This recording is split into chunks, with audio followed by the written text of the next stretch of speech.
Hey there, this is Andrew bringing you another Keyforge Winds of Exchange deck reveal. This is another from local sealed stuff that we did after I brought it back from Keyforge Celebration. This is Overboss Znunloser, the Common Student. It's Unfathomable, Mars, and Saurian, and it's going to be all out of order because it was played. The token creature here is Fish, who is a 2-power beast in Unfathomable. With Destroyed, deal 2 damage to the most powerful enemy creature. Some people I've heard be pretty down on this, but I think there's potential for Fish to be pretty good. Just depends on your situation. Alright. Flounderite. This is a 3-power Aquan, Unfathomable, obviously. It has destroy the creature on your opponent's right flank. It has special rarity because it always comes with Select, which is the same stats, but it says left instead of right. And that's at uncommon. And if you get Select, you get Flounderite. Ixilk's Mesmerist is a 5-power Martian. With action, a creature captures 1 from its own side. Then we have Clone Home. So this is the common make a token potentially archive itself in Mars action. So when you play it, you make a token creature, and then if there are more friendly token creatures than enemy token creatures, you archive Clone Home. So this really helps you stay ahead on board state. Cerarium is a Saurian artifact with an amber. It's a location, and it says that each creature with the lowest power cannot reap. That's interesting. Potential kind of anti-token tech. It's also just generally a good card if you have, if you're controlling the board. Wow, we've got 2 copies of Cerarium, and then a City Gates, another Saurian artifact and location that has action. A friendly creature captures 1. If that creature is a dinosaur, it captures 2 instead. There's that Select I mentioned. Here's another Flounderite, which means we'll get another Select as well. And this has a draw pip on it. Another Ixilk's Mesmerist. Ambrosia Outpost. This is the Saurian Outpost. So this one has an amber. Its location has the common outpost text, action, put a friendly creature on the bottom of its owner's deck if you do, comma, and the special text here is move 1 amber from a friendly creature to your pool. Martians Make Bad Allies is back. It's an action that says play, reveal your hand, purge each revealed non-Mars creature, and gain 1 amber for each card purged this way. I guess you clear your hand out? I don't know. Chaosodon is a 10-power beast with splash attack 3, and before it fights, you deal 3 damage to each of Chaosodon's neighbors. So it's hurting its neighbors, but it's also doing splash across the side. That's kind of a cool thing. And 10 power is big. So, oh wow, we've got Tribune Pompitus. That is certainly back. Yeah, we had hints at that, but this certainly confirms it. 4-power dinosaur politician with 2 armor. And each friendly creature gets +2 power for each amber on it. And before it fights, you may exalt it. It'll be interesting to see what other... Well, I guess we have the City Gates.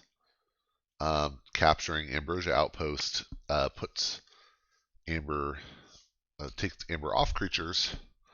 Interesting dynamic there, especially with the Pompitus. But it'll be really interesting to get this with Brachus, which was a Worlds Collide thing, but hasn't been possible since then without getting a legacy.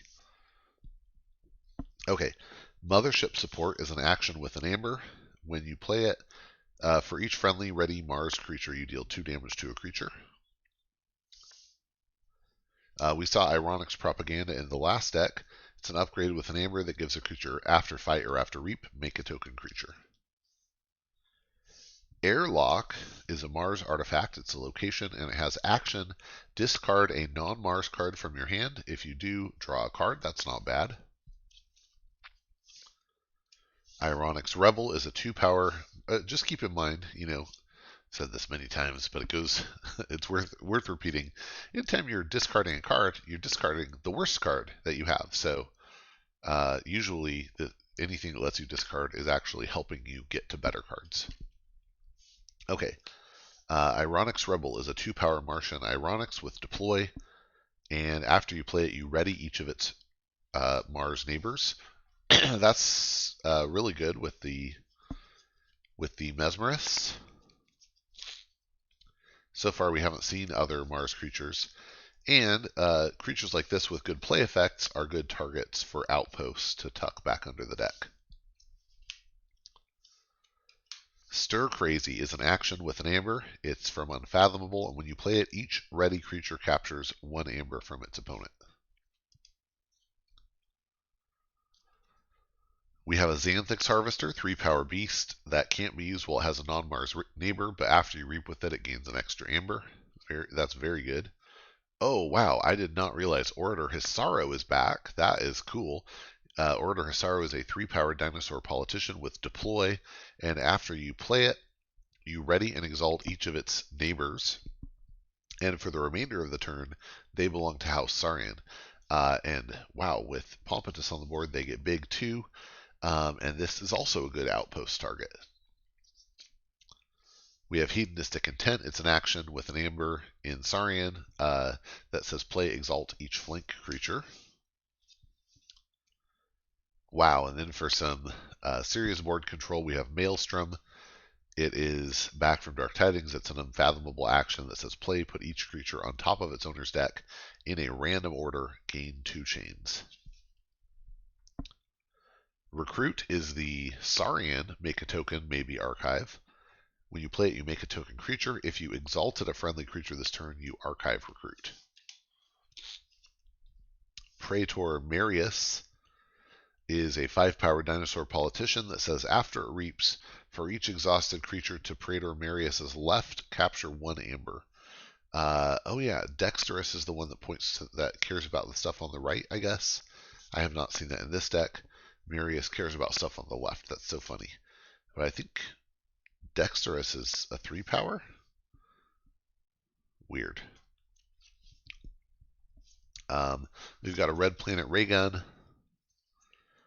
It's an upgrade with an amber that says this creature gains after reap. Choose a creature, deal 1 damage to that creature for each Mars creature in play.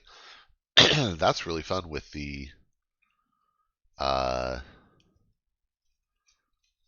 Ironic's Rebel, because you have a chance to use it on the same turn, even if you had no Mars creatures in play yet. There's that other Celeste. Scoop Up is so far the only Mars card I've seen in set that does the Mars archive an opponent's creature. I hope they have some more stuff that I just haven't seen. So it's an action with an amber.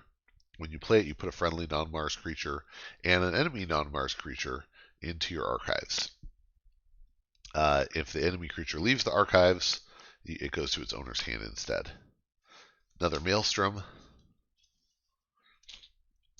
Catch and Release is an unfathomable action that says play, return each creature to its owner's hand. Each player discards random cards from their hand until they have 6 or fewer cards in hand. Gain 2 chains. So if your opponent has 6 cards in their hand and 10 creatures on the board, you are putting all the creatures into their hand and then they're discarding until they only have 6. So who knows what they'll have at the end because it's random. But the 2 chains seems appropriate because it is effectively a board wipe. Although you could get lucky and get creatures in your hand that you can just replay. Toxicuda Venom is an upgrade with an amber that gives a creature poison. It's in Unfathomable. Camillani is a 4-power Aquan Unfathomable creature. It has destroyed, make 2 token creatures. Yeah, this seems really nice, especially if you compare with cards that need to destroy one of your own cards. Paraguardian is back from Worlds Collide. I guess it was in Dark Tidings as well. It's a 6-power dinosaur soldier with 1 armor. And it says, after Reap, you may exalt Paraguardian. If you do, ward each of its neighbors. This can be a really nice way to protect a Pompitus. This one has 2 damage pips on it. We have another Camelani. Pale into Insignificance is an action with an Amber in Saurian. When you play it, you destroy each creature with the lowest power, which again could be very good anti-token tech. Even if you're destroying your own tokens, these ones would be blowing up your opponent's big creatures. That's interesting. Initiation is the Unfathomable. Make a token creature, maybe archive the action card. So when you play it, you make a token creature, and if you have fewer than 4 cards in your hand, you archive Initiation. This obviously plays best when you can have a big enough turn to actually only have 3 cards left after you play this. Lastly, we have Glylix Weaponsmith, who's a 4-power Martian artisan with 1 armor. And this enhances for 2 damage and a draw, which we saw throughout the deck. That all makes sense. And that's it. Let's see. Only 2 pips, only 2 Amber pips in Unfathomable. 4 in Mars takes us to 6.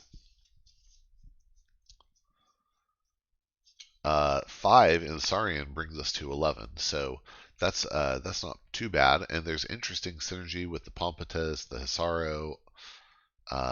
There's good stuff in here. I think maybe not quite enough good stuff. And honestly, again, that Outpost I think should just do the thing it does for free. So, compared to Library of Peliosaurus. So that feels a little weird. There's a lot of board control if you need it. Interesting combos in Mars as well. This Unfathomable feels a little a bit underpowered to me, actually. There's barely any control. There's board control, but barely any like player or deck manipulation of the opponent. And I think that's kind of missing. You need Unfathomable to do that stuff. This one isn't doing it. And honestly, yeah, I think just a little too much board control.